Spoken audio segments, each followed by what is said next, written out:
It's longer time. Yay!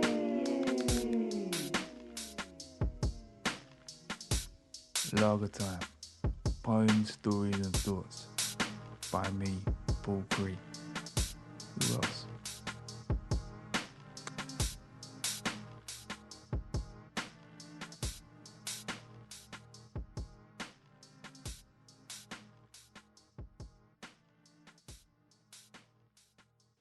In a Gregg's Kazi, somewhere on the outskirts of Warpington, 6:25 a.m., 18th of November, decorations up, tunes blaring, I finally got the Christmas feeling.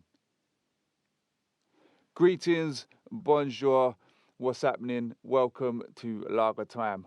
My name is Paul Cree, writer and performer, poet, rapper, whatever. This is my podcast and blog thing where I share bits of writing that I've been working on or have worked on. Started it in 2021, ran it fairly consistently up until last year, and then took a year out hiatus. Then made a massive comeback last week, like when Ultimate Warrior appeared at WrestleMania 1992, and people went nuts. They didn't, obviously, but I did have one message. Large up, Nick. I appreciated it. But yeah, it was nice to be back. It's just nice to be doing this again. It's fun. However, saying that, this is the third time I've had to record and re-record. I'm having a few technical issues, so I'm keeping an eye out on the laptop, making sure this is all running. I forgot how much of a convoluted operation this was.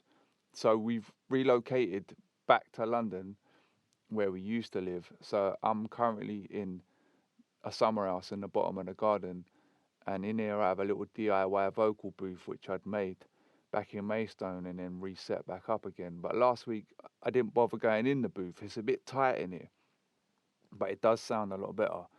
I've got a better mic in here. I was outside the booth last week. I thought, nah, it's all right. I'm doing this rough and ready. But then I came back in, decided to come back in, and then some reason I think I've clicked a button on Cubase, which is the software I use to record in. Like a punch in and then punch out thing, and it's like stops recording after like 5 minutes. So anyway, I'm keeping an eye on that. It'll run similar to last week. Hopefully I won't waffle too much. Few poems, bit of music, done, mate. Christmas time. Whatever you do at Christmas, lager, food, whatever. Flipping mulled wine. So I'm going to bash through a few poems, kicking off with this one. Premium Speed Ghost Train. Now this is one of a batch that is a couple of years old that I probably have read on here before. I've certainly read this at a gig before, but I've since dug it back out and re-edited it again. Because I think next year I want to put out some small books. Not sure what's going to go in them yet, but a little DIY thing. Yeah, I was at the end, before I had my hiatus, I was putting together a big file of all the stuff I've done over the last couple of years with a view to putting out another book. I have a book that came out in 2018. It's quite long. It's like 10 years worth of stuff. And I was thinking, oh yeah, maybe I'll do another one. But then I realized like, it's a lot. It is a massive, massive effort. And then you've got to get someone to publish it. I don't know if I'm at this point where I'm that bothered. I just want to do this stuff and bang it out. Same with the music, and I'd rather do it myself and little books. And Dan Cockerell is a poet I know in London. Used to host Banks at the Gun, which was a great gig. He's been last few years really since before COVID, just putting out these little pamphlets or chat books. I don't know what they call them. But anyway, I like what he's doing. It's nice, and I'm thinking, yeah, I could have a go at that. Large up Daniel Cockerell, go check him out. Okay, here we go. So Premium Speed Ghost Train. Right, we're still recording. We were in the service lifts on the way down to Gatwick's underbelly, picking up a delivery, stretching time as long as we could. Tom told me he'd gone shopping with his missus up to Oxford Street on his day off. Casually mentioned he took the Gatwick Express, flashed that staff pass and got that 50% discount. As if I knew that was a thing. I never knew that was a thing. The Gatwick Express, Gatwick to London Victoria direct, non-stop every 15 minutes. He went on the Gatwick Express, mate. In 21 years, I'd never once stepped foot on it. Maybe as a kid, I'd wondered what it was like.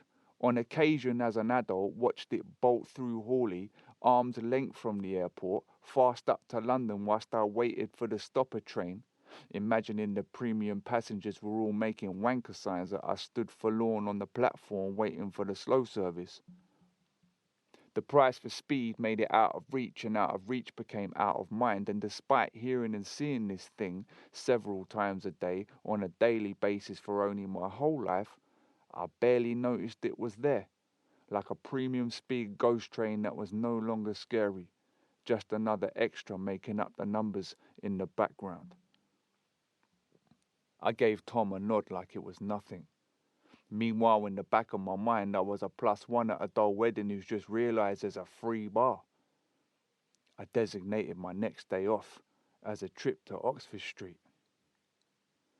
Come that Monday, I flashed that sexy staff pass at the ticket office and watched the price drop on the till screen like a bad day at the stock exchange, but a good day for me. Bopped down to platform 1 and 2, didn't even wait 15 minutes. Hopped onto my carriage, selected a spacious window seat and enjoyed the vibration on the glass as it bolted through at speed, all the usual haunts from Hawley to Victoria, like skipping the queue for the roller coaster, trying not to boast, making the most of the extra legroom, tourists wondering what on earth I was smiling about. In no time, Surrey became Croydon, and Croydon became Clapham Junction, became London Victoria. Got off thinking, that was sick. I can't wait to go home. Next day, back in the basement, pretending that the service lifts weren't working again. Tom goes, "What did you do on your day off then?" "I rode the ghost train, mate." Okay, there you go. Couple of years old, that one, but enjoyable nonetheless. I wonder if it's only relevant if you grew up where I did and never took the Gatwick Express. But I enjoyed it nonetheless. Saying that, I was chatting to my colleague yesterday, large up Catherine. So my wife is a frequent flyer, so she amasses what they call it, like the travel air points or whatever it's called, air miles. And she's very good at finding deals and discounts. So we were at a wedding in Cleveland, Ohio, America. So when we flew back, she got us upgraded to business class on Virgin, mate. I didn't know she'd done it. It was because I'd pulled out some hand cream where I was yesterday, and it's like one of the many freebies you get when you fly first class. I'd never done it before, but you get pajamas and all sorts. And I think I'm at an age where something like that, or like getting the Gatwick Express, even then I would have been probably about 20, 19, 20. I was old enough to appreciate it. And I'm kind of glad I never got to do it as a kid, because maybe I wouldn't have appreciated it. I mean, now I'm older and do. But there you go. Okay, right. We're still rolling. Okay, good. Sleep scream. Sometimes at night, I wake up screaming. My wife asks me if I'm all right. Never know what to say. In one sense, I'm good. I've woken up in a cozy bed, next to the only person I'd want to wake up next to. She'll then ask me what the dream was about. A lot of the time, I don't remember. Often the only thing that remains is that feeling of absolute terror. Something bigger, way bigger than me, being held in a paralysis, barely able to move. It's always the same. It takes everything inside of me to force out some feeble speech, and that's probably when I scream. I don't know what any of this is about. All I know is that it's gone on for a long time. But for a long time, there was no one next to me. No one to let me know I screamed in my sleep again. Yeah, there you go. It's not happened for a while. It actually made me think whilst reading that I was away last year, me and my wife, and we were with some friends of hers, and the partner of one of the friends also gets the night terrors or whatever.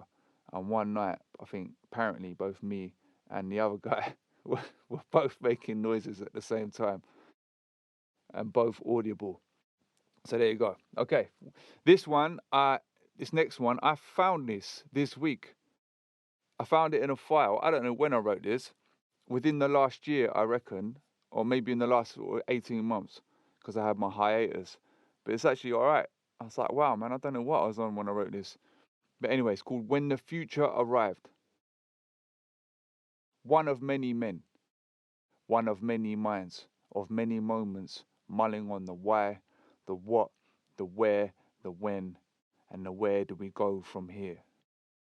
Baby of the 80s, child of the 90s, of rapidly changing times like flower cycles on hyperlapse, of collapsed industries and bulging money markets, underwritten in 60s futurism who fought against 70s stubbornness, emerged triumphantly as Thatcherites and acolytes, fringe academics to high priests of culture, turbo liberals, PG socialists and light blue conservatives, declaring victory in an orgy of promiscuity, Charlie, lager and fast cash, badly cut, watered down and APR for the everyman. Society fragmented into 60 million atoms, busy building utopias for our self-esteems. Overloaded with perfume choices, stimulating senses until numb. Unplugged from civic activity and wired to the telly. 3 becomes 4 with house-proud satellite dish and road-digging cable network.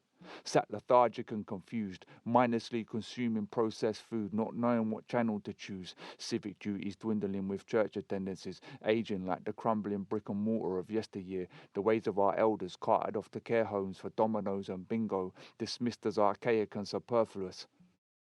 Meanwhile, the candle burns at both ends, and I'm as lost as I ever was, wondering what Grandpa makes of it all, and what he might think of me.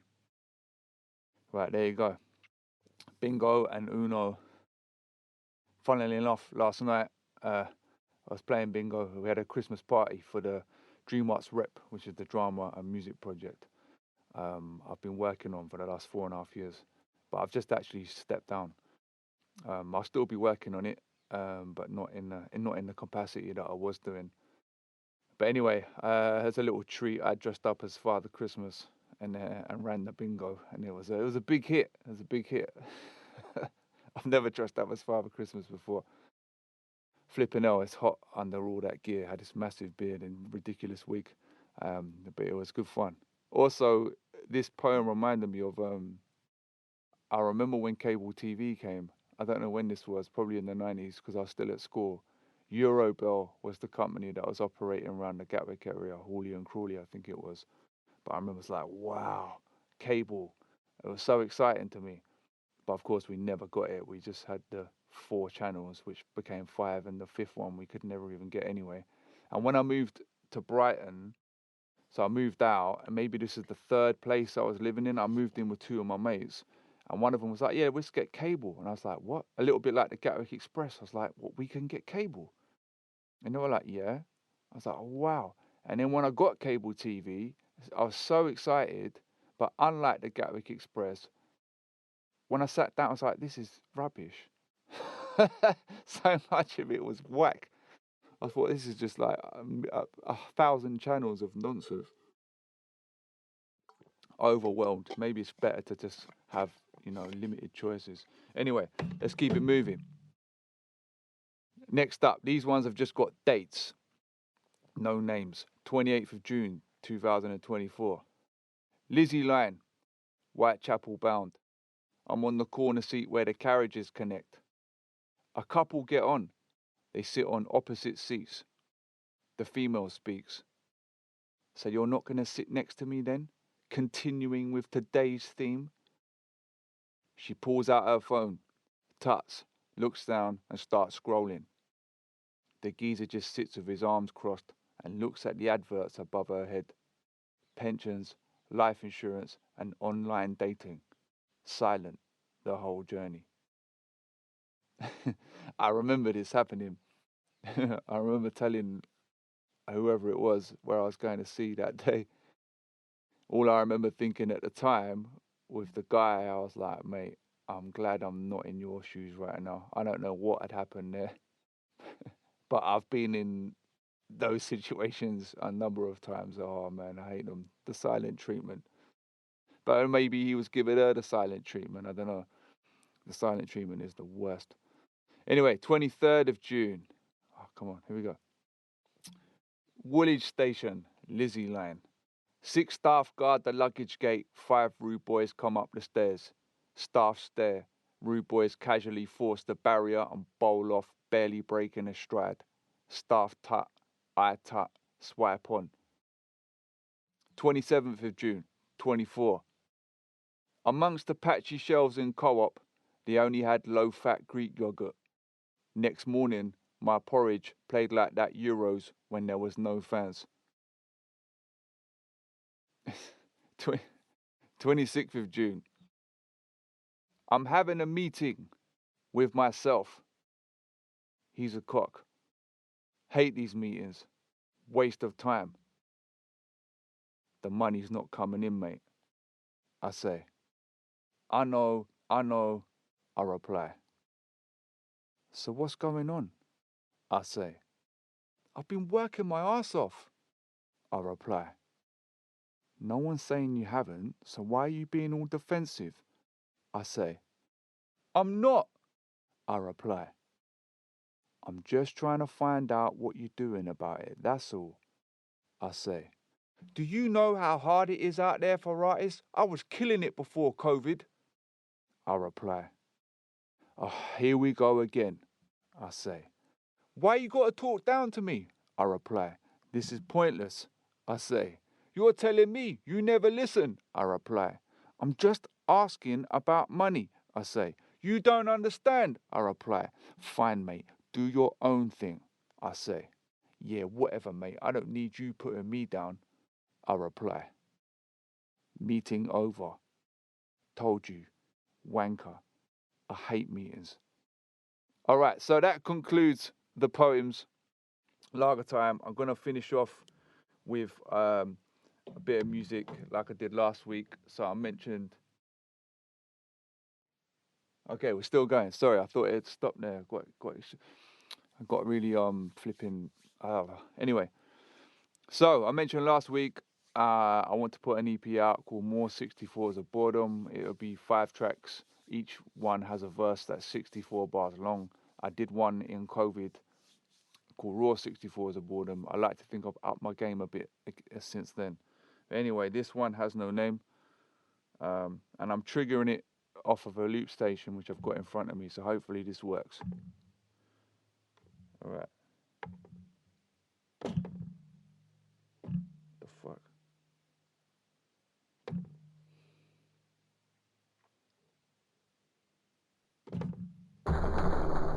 Right, there we go. God, man, everything's a mission today. More 64s of Boredom. This one has no name. Produced by me, mixed badly by me. Hopefully coming next year. I'm from a satellite town just south of London's orbit, where planes unload cargoes of disappointed tourists. Grey and green is a scene when I would walk it, one into the other with nothing but my Walkman. Years ago I left, flipped the V in the rear view, returned twice still between my legs with a tear or two. Enough addresses, mate, I've had a few, last count 22. It sounded like a brag from a lad up in Magaluf back in 02. I wanted that too, but lacked the follow through. And trying to chat up chicks, falling flat even with the booze. What to do? Retreated to my hobby, which was rapping in my room. Sticking on a beat, I would write, rap, repeat with no idea what to do. But I did it anyway, I loved it, mate. What else was there to do? Another bored kid skint in the suburbs, excited by the words that connected in a rap verse. It was magic when a flow formed, even better when it expressed my inner thoughts. Opinions that were not the food off my fork. Sat around the table with a mouth full of scorn, cause I couldn't get the words out when I would talk. Numb in my cheeks, fury in my thought. School said I needed speech therapy. Balls to all of that, I said expressively. Let me live in peace with my shoddy speech. Made friends with a pen and then unleashed. Depending who you asked, I was different class. Lower middle, white collar par, blue collar pass. Posh for my mates who grew up on estates, or towny for the kids who like their music with guitars.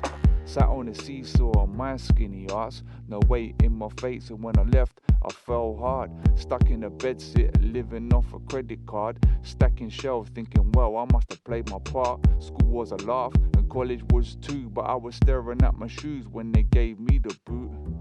What to do? Retreated to my hobby, which was rapping in my room.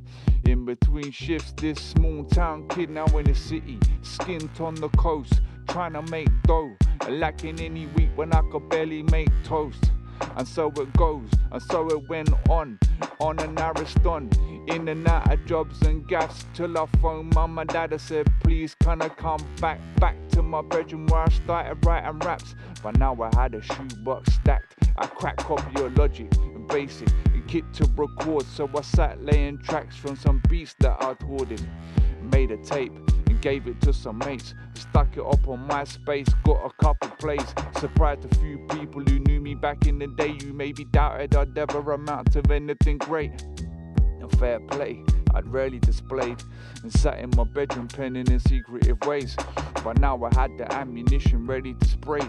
All the hours I spent were now finding a way, and scribbling my tag in fresh concrete slabs, even if it meant feet trampling the graph. If one person stopped to look and asked who's that, mission accomplished, mate, X on the map. There you go, we does this, something like that. Merry Christmas, Happy New Year. Maybe I'll do one of these in between, I don't know. Either way, have a banging one. Thank you for listening if you got this far. Keep it lager than life and all of that. Plenty of lager. Thank you very much.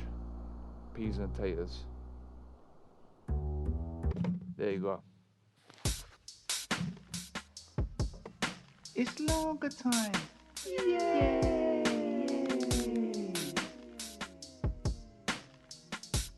Lager time. Poems, stories and thoughts. By me,